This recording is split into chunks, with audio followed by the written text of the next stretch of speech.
Hey, good morning. How y'all doing? It is Well Red Beard. It's a damn fine day to talk about a book, and we are here for a book review, but also a lesson in you can't love them all. We're going to talk about Our Share of Night by Mariana Enriquez. And this is my first Enriquez read. Now, I did not love this book at all. Really, I struggled with it. It is about almost 600 pages long, and it was very sluggish for me. Now, um, I'm going to try to tell you why I didn't like it. I mean, I don't think there's anything wrong with the writing necessarily. Like for me, like theme wise, subject matter wise, I kind of thought I might have had a problem early, but I liked the book is broken up into like five parts. One, two, three, four, five. Actually, six parts. And I liked part one. I liked part one a lot, and part one takes us all the way up to 139 pages. So, um, I mean, part one. I mean, I would have probably been 3 to 3.5 stars on part one alone. So that has, well, first of all, let me clarify. I suck at not finishing books. I am not a DNFer. I'm going to try to be that way, more going forward. But, I bought this book. I paid $19 or whatever for this book. And so, a lot of people are like, well, why finish a book you're not liking? Well, like I said, I like the first 139 pages.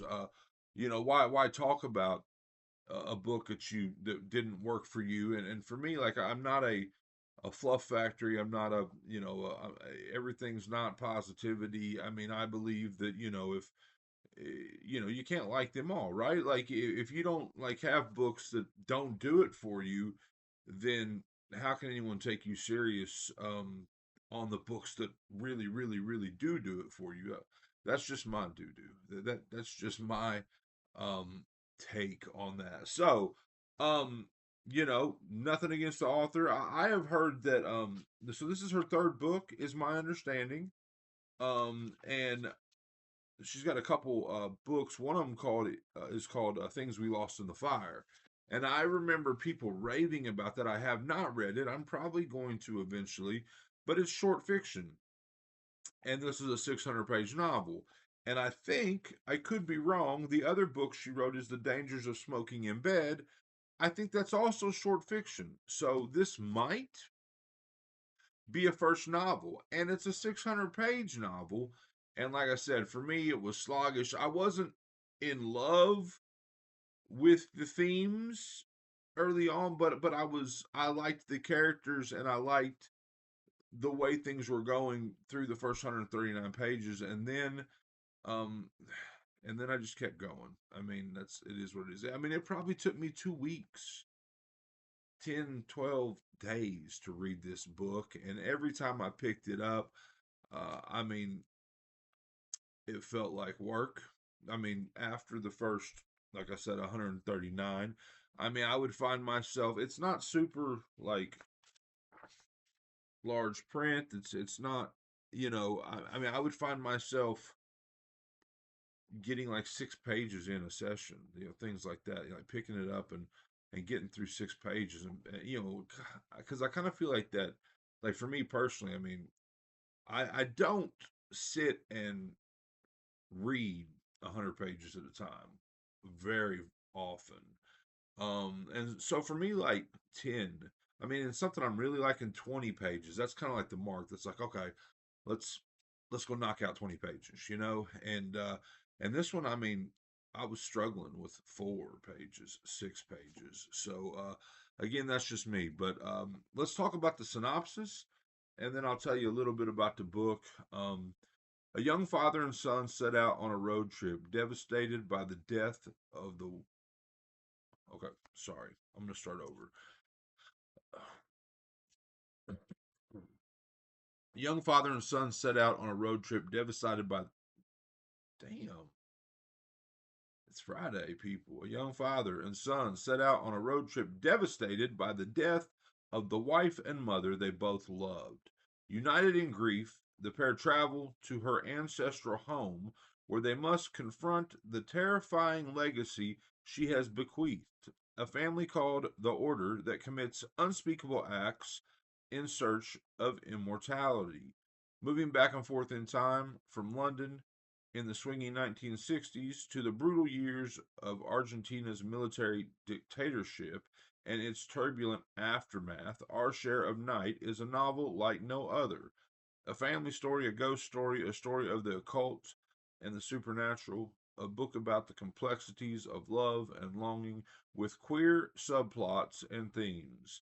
This is the masterwork of one of Latin America's most original novelists, a mesmerizing writer, says Dave Eggers, who demands to be read.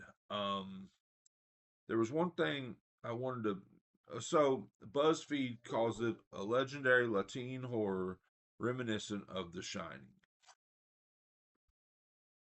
Okay, I love The Shining. I don't love The Shining.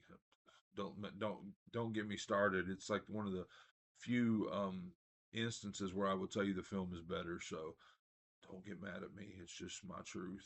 But yeah, I just didn't love this. So, like I said, a father and son on a road trip, and they're going to this place, this mansion in the jungle of Argentina. And I'm going to try to be as truthful as far as because there are things that I've lost. Like I don't know this book by heart. It took me a long time. I struggled with parts, but anyway, so they're going to this place, and we've got this family that is basically some sort of a demonic cult that uses kids with abilities, somewhat like The Shining, to invoke this darkness. And um and they're kind of just wicked people, right? And so Juan is the father, Gaspar is the son, and Juan is the medium right now. And so we're traveling there. Uh we know that the mother, the wife, has died. She was hit by a bus. Bam. Hit by brutal, hit by a bus. And there's these underlying tones of, the family might have been involved in that because like she maybe wanted to, I don't know, keep Juan away. They need Juan. They need Juan because he's the one. He's the one to invoke the darkness. And so anyway, so we're going there and we stop at this village and we meet a character named Tali, and Tali is kind of Juan's wife's sister, like half sister, I guess. And Juan and her have some sort of a sexual relationship going on as well. And Gaspar's a young kid at this point, and we're just kind of, but it all feels kind of cool. Like it all feels kind of cool because we're going to this place, and we got a road trip feel, and we realize that Gaspar can see dead people. I see dead people. And there's a hotel scene where he's freaked out by this woman that he can see and no one else can see, and Juan explains to him that that's part of it. You can block it out. You can, you've got these powers. You're my son, and you've got what I've got, and you can see dead people, and you can magically unlock locked doors, and you can, you know, do these things.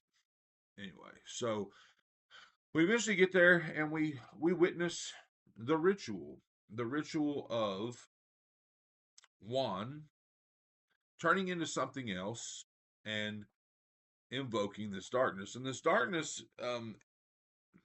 it comes and takes, and then it gives. It was my understanding of it is that if this darkness, I mean, I imagine like a physical, like if the corner of this room started turning into a black hole and expanding towards me, whatever it touches, it takes. Like if it touches a person, they're gone. If it touches a person's arm, that's gone. And so that's going on, and again, Juan turns into something else when this happens.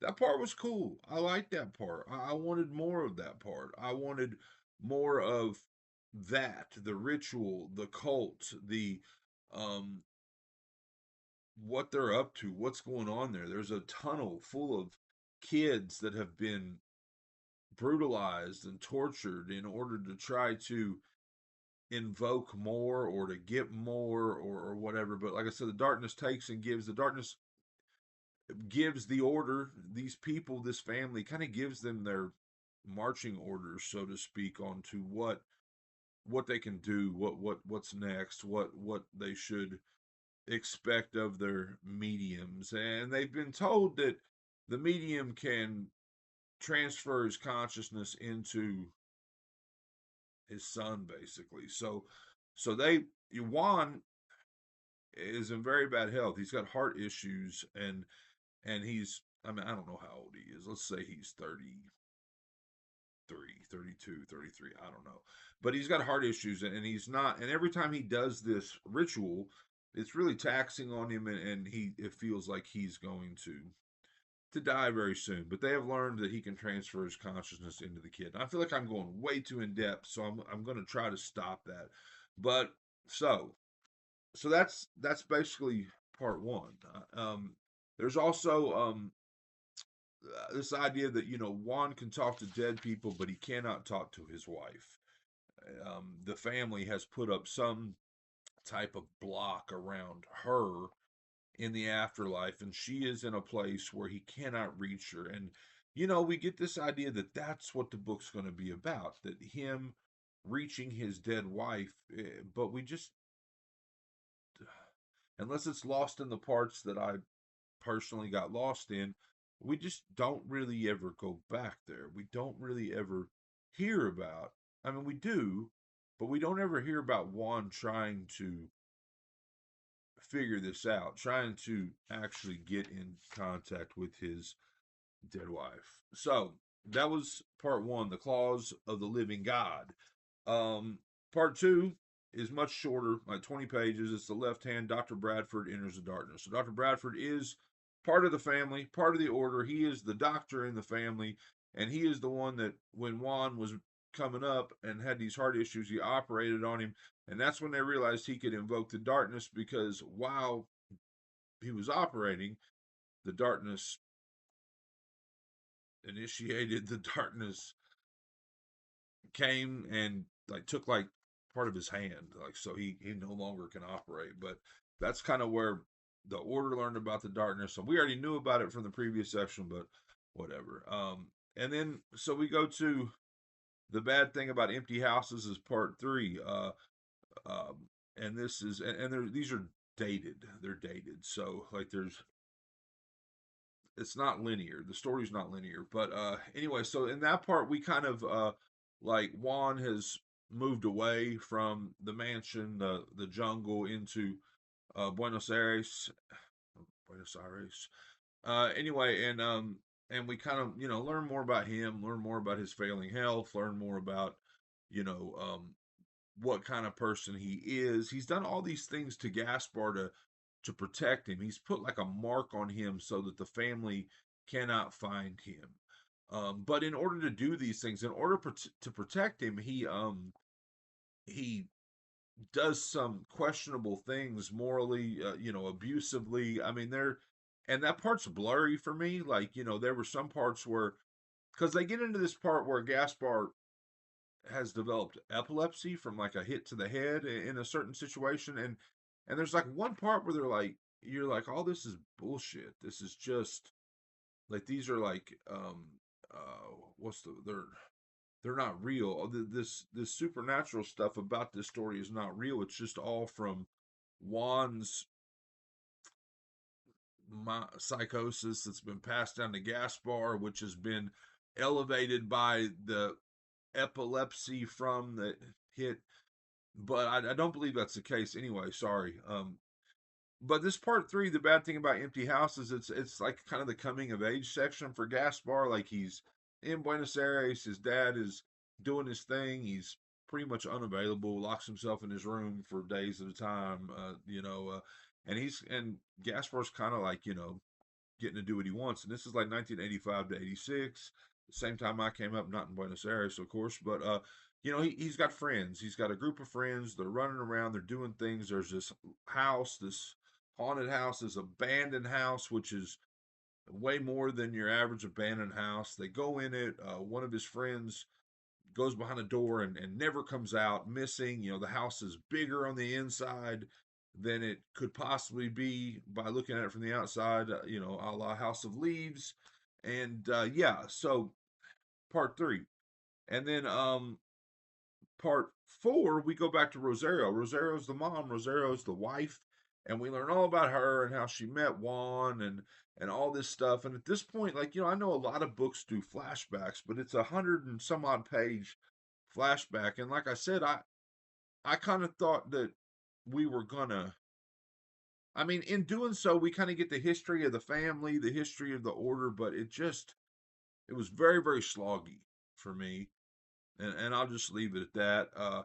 And then there's a part five, which is, again, this is a shorter one, 25 pages. Olga Gallardo, 1993. She's writing these articles that kind of center around the family, center around this burial pit. Again, all this is going on with this Argentinian political military backdrop, which I have no familiarity with, but um, she's writing these articles, and these articles, what I kind of gathered from it was that in doing so was kind of shining a light on.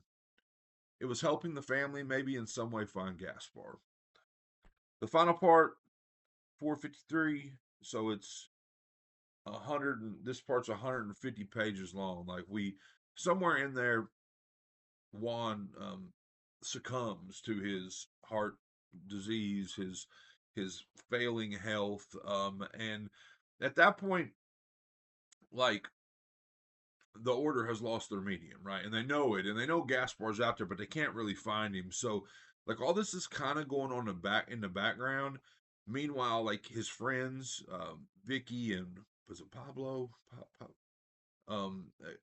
Anyway, they're all growing up. They're all coming of age. They're, I don't, early 20s maybe. We kind of learn what Gaspar's getting up to, uh, and this is where the what to say, queer subplots come in, and I got no problem with them, but a lot of it didn't really feel. I mean, it didn't really feel like it necessarily moved the story along, and that's kind of what a lot of this was for me. Like at the end of the day, this story started about Juan and Gaspar, and everybody else that came in kind of felt ineffectual and off to the side and not necessary. And I mean, I don't know. So, but at the end of the day, we're at this point where Gaspar is, of course, on some sort of a crash course to go back to this mansion, this place where his father could invoke the darkness, and he is going to become the medium, so to speak. Now, his father never transferred his consciousness. I don't think. There's questions about that too. I mean, it feels like part of his father's consciousness is with him, but his father is definitely not like running the show with Gaspar. There were some issues where he like wounded Gaspar's arm with a broken bottle or a broken glass, and then did the same thing to himself, and they bled into each other. And sorry, but um, anyway, but he goes back to the order, to the place of power,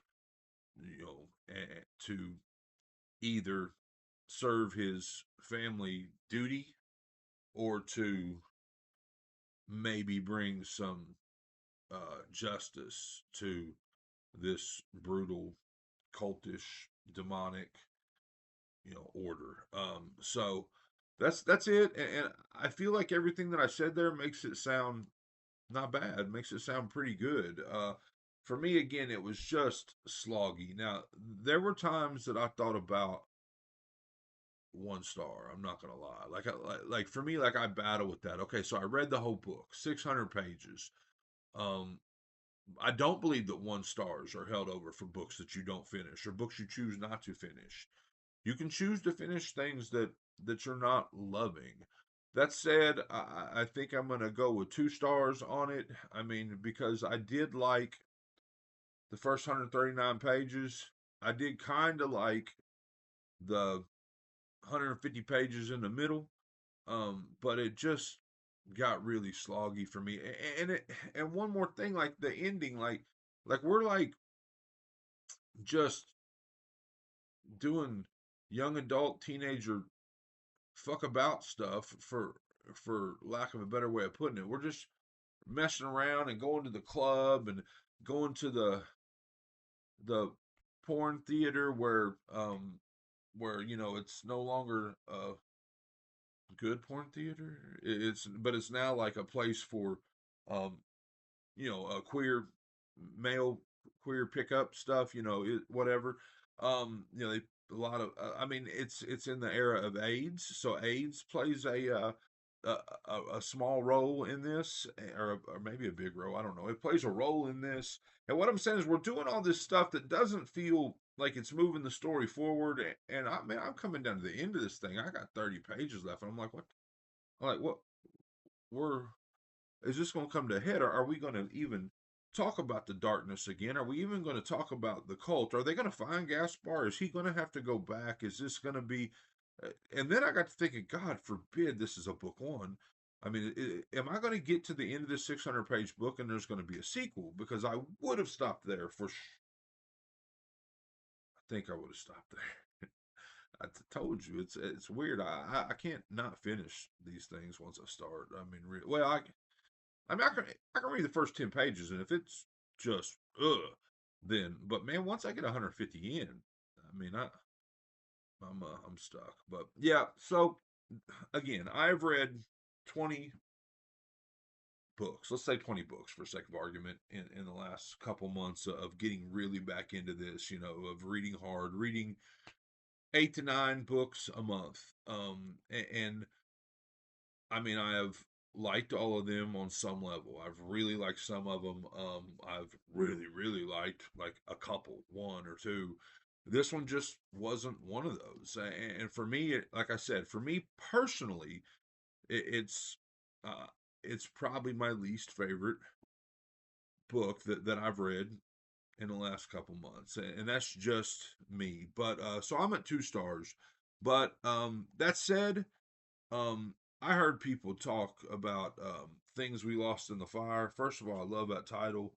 Um, I mean, I heard people say that shit was amazing. So I'm looking forward to eventually getting to that. I'll probably take a bit. I don't want to dive back into an author that I didn't enjoy immediately, but yeah, that's it. So this was one of the last of my birthday haul books that I got at the Barnes and Noble book thing. So, and again, I was kind of saving it for last.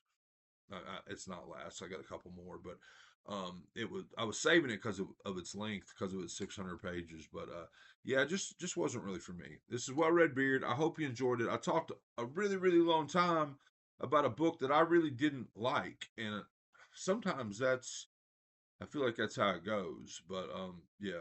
I hope you enjoyed it. I hope you're enjoying all your books, all of them, as much as I am. If not, you're reading the wrong damn books.